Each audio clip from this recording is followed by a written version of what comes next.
Hi, Max. Nice to have you back here today. Thank you for having me, man. So let's dive right into the story.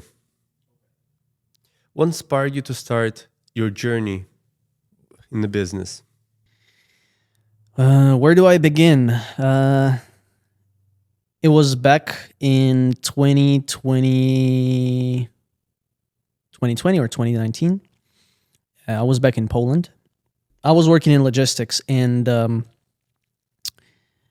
one of the friends told me that the dispatching part of logistics is not supplied with good dispatchers enough.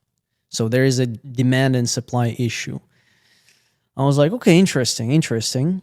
There was a business of logistics like transportation of cars. Have you seen those wedge trailers with cars on them instead of freight? Um, that was the industry. So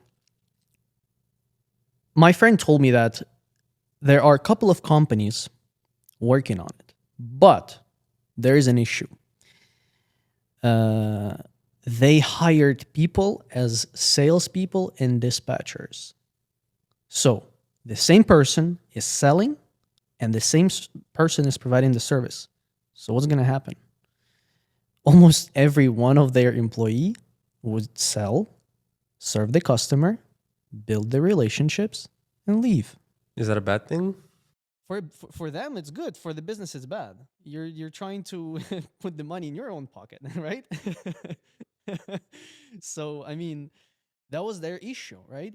I came up with a solution in like 30 seconds. You hire different people. You hire a dispatcher and you hire a separate person, a salesperson. That's it. And they don't need to know what they're doing in their jobs. That's basically it. I found this, I mean, this is an obvious to me solution. They didn't do it. Their business basically went to zero. Um, I'm not going to say who this is, but That's good. Keep our privacy. yes, their business went to zero. And I started doing this for myself. So I had leads. I started cold calling trucking companies. I would say like 200, 300 calls a day, like grind, like crazy grind. Um, Cold calling, selling. Basically, you call, you're like, hey, how are you? Good, you, good. Hey, I provide dispatching services. Who does the dispatching for you right now? Oh, my wife is doing the dispatching for me. Okay, is she happy with that? Does she want to keep doing it? No, no, no. We were trying to find something else. My wife doesn't want to do this, and I'm not really happy with the way she's dispatching. I'm like, okay, sure, I can help you out. 10% of the gross profit, and I am your dispatcher as a contractor. And it's gonna save you money too. It's cheaper than hiring an actual full time dispatcher, so it's a win win. It's been, I think, at least 12 to 16 months when I was actually swamped with work and I started hiring.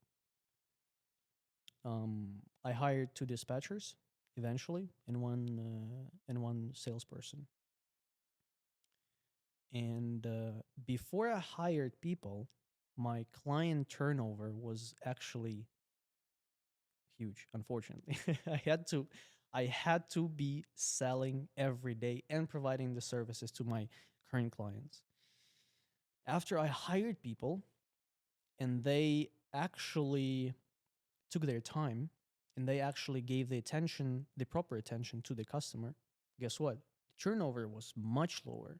I would even say like it went almost to zero. That was crazy to me. That's actually an aha moment. Okay, maybe I should have been fired as a dispatcher from my own company. You know what I mean? And just stick to sales. And this is what I did. I um, I stick to sales. I was doing sales only, calls, emails, marketing emails, text messages. Even though text messages are not legal, actually. Um, but uh, I mean, we had to do what we had to do. You just for your information, you can't send a text message to a random person, like to from as a business trying to sell your services. This is illegal in the U.S. Oh, really? Yeah. So if you bought leads, you as a business, you bought leads, and then you email them, "Hey, Mike, this is Max with 123 Transportation. Do you need the dispatching services?" This is actually not legal. So how do all those spam calls occur as the weather? If you check some kind of checkbox that you didn't know about, and that's how they do it. I see. But anyways, yeah, I stick to sales. My dispatchers, they were doing the dispatching, providing actually the service, and it went really well, really well. Um, One of the biggest mistakes I've done is I cashed everything. I almost, let's put it this way, this business model was didn't require any. I My investment was like $30, almost zero. Like this business model is literally free. You cold call, you close the deals, and you provide the service. If you don't have anything to invest in the business, service based business is the way to go. It went really well, and I unfortunately cashed everything. So all the profits I didn't reinvest it in the business. Now I realize that back then I didn't. I was invested in stocks. I was invested in stocks. Basically, I was investing in somebody else's business, right? Instead of investing in mine. I did some crucial, I would say, crucial mistakes. But then when the war actually started in Ukraine, the gas prices went up. Most of my customers, they were owner operators, small companies. They either paused their business or they just were out of the business. That's a very, very good story. I would certainly like to hear more of it sometime. So, how many businesses are you running right now? And how do you manage all of that at the same time? I have a marketing agency. We film content for construction companies. We film content for real estate agents. And I do, as you know, I talk about real estate and I help Canadians buy houses in the US. My page is primarily lead generation through the content. That's how. So, marketing and real estate. So, two of those. And you manage both of those at the same time? Yeah, I'm still managing. My marketing agency is my bread and butter. That's a cash flow business, something that I can rely on from month to month. Is managing both of those at the same time pretty hard, or would you say it's easy? No, it's not hard. It's not hard. I'm not as busy, unfortunately, as I could. I'm not swamped with work. I would say this is a nice steady stream of work that I can handle, as well as my Instagram page that I. And significantly good cash flow, right? Yeah. As I said, marketing agency is my bread and butter. That's If you ask me, most of the people that follow me on Instagram, they think I'm in real estate full time. I'm not. Um, I am full time. I'm in marketing. This is my bread and butter. This is what pays my bills. My real estate side business is good, but it's something creative for me, and I help people. I mean, it's a win-win. Nice. In your opinion, how much should someone invest in themselves when they start? So I'll share what I heard. I heard certain people say that until you reach 100K, you can't fully start the whole snowball thing about rolling a snowball and it just grows bigger. They say that before $100,000 in capital, the snowball is simply too small to stick other snow to it. So no matter how much you roll, that tiny, tiny snowball, let's say 7K, it just doesn't grow. So, what about your opinion? How much do you need? Honestly, it depends on the business. What I learned is that as I said, service-based business does not require almost anything. It requires your time. It requires a lot of hard work and strategy. That's basically it. In terms of product-based business, obviously you need inventory. You need stuff to order. You need marketing. You need ads. You need this and that. It really depends on the business. That's my answer. It really depends on the business. Service-based business does not require almost anything. Like, it doesn't require anything. If you want to, for example, by the way, I've seen an ad. Young guys. I'm not sure where they're from actually, but I could sense. I could hear the slight accent. Maybe they're Ukrainian. I'm not sure. But they are doing car transportation, but here in Canada. And I've seen ads. So, I mean, yes, they invested in camera probably. They invested in ads. They are brokers. They're brokering the service.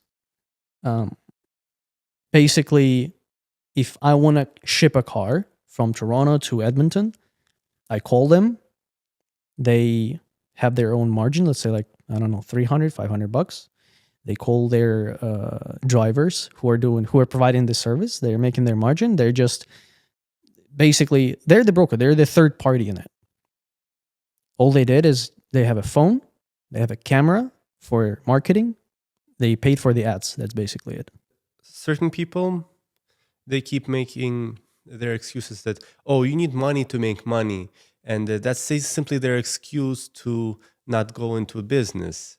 A lot of people make up some ridiculous stories of, to cover up their laziness. Yeah. Yeah. And I feel like people who say that, they watch too much reels. Also very true. I guess I'm one of them.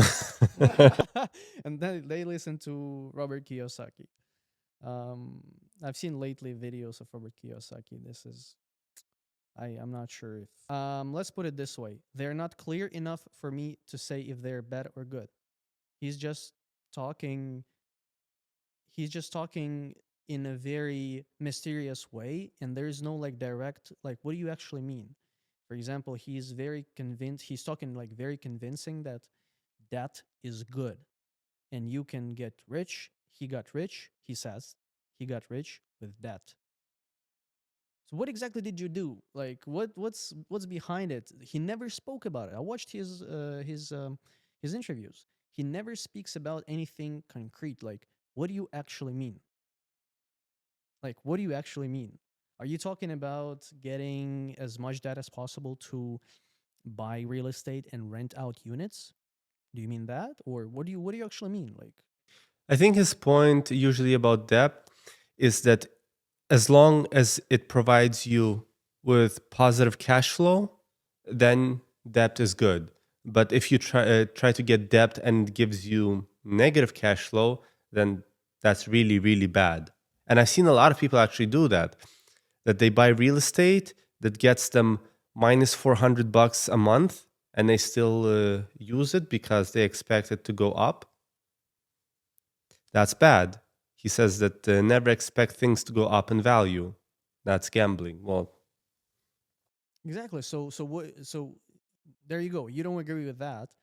So what does actually Robert Kiyosaki mean? Like maybe I just don't understand it. Maybe I just didn't watch the right videos with him, the right interviews. But I actually do not understand what he's talking about. I understand you on that point. There's this one part where he says in one of his books that if you borrow $20,000 and can't pay it off on time, then you have a problem. But if you borrow 20 million and you can't pay it off on time, then the bank has a problem. That's his excuse for making debt. Yeah, probably, yeah. Wow, that's crazy. It is. So you can kind of see his point. He's like, he's said to be minus 1 billion in debt, and what can the banks do to him? Yeah, I mean, you're right. What's the ideal amount to reinvest into business, especially in your industry? Let's talk about logistics, right? Let's talk about my mistakes in logistics. I almost did not reinvest anything back into the business, and I should have reinvested everything into the business. That's my answer. Cover your bills. Be humble about your bills for at least a couple of years, 2, 3 years when you start your own business. Like, have a frugal lifestyle. Cover your bills. That's fine, but the rest, reinvest back into the business. I like that answer because a lot of people who start a new business, they still go out to parties and then say that they don't have enough money for their business. And I'm just wondering, like, guys, Or they're driving a Mercedes all of a sudden. people invest thousands to get to millions and then they spend millions to get to billions. You can see that with pretty much everybody that I can think of. It's like, let's say Warren Buffett, let's say the books of Donald Trump, even Robert Kiyosaki in certain cases. Elon Musk, especially, he even sold his mansions. Yeah. He's living in the Boxable. By the way, you know what's Boxable? He's living in the Boxable. So this is a company that their product is not launched yet, but they were founded like 10 years ago or something. I think it's going to solve all the real estate problems, because this is a cheap, basically like a folding house.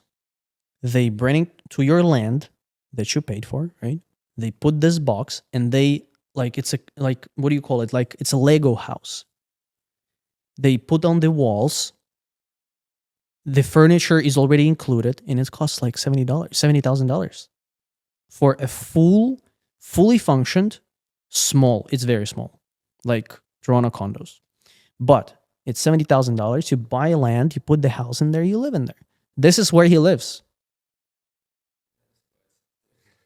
Imagine, he's trying to live a frugal lifestyle. I mean, that's awesome.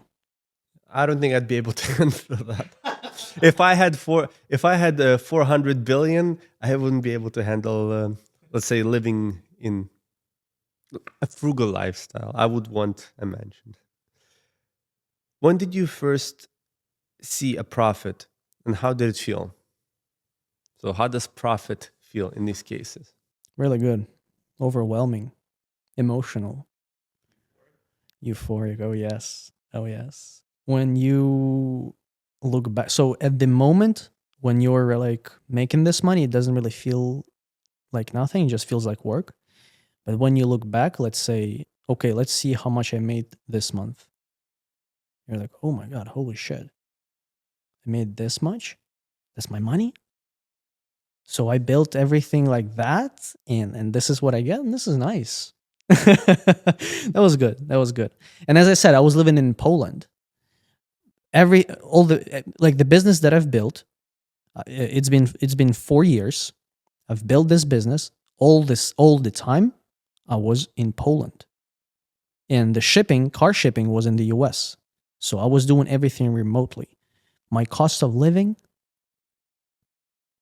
$1,200 per month, and I have never, ever, ever felt like I need something else. Eating out, Ubers, big apartment, $1,200 a month. The rest, I was just saving, investing, not reinvesting, unfortunately, into my business. Nobody taught me that, but now I learned by mistake. So, this was a really good conversation, a really good information from someone who has actually experienced this stuff in real life. So, thank you for teaching us. Yeah, no problem, man. That's my pleasure. That's my pleasure, man. Really nice to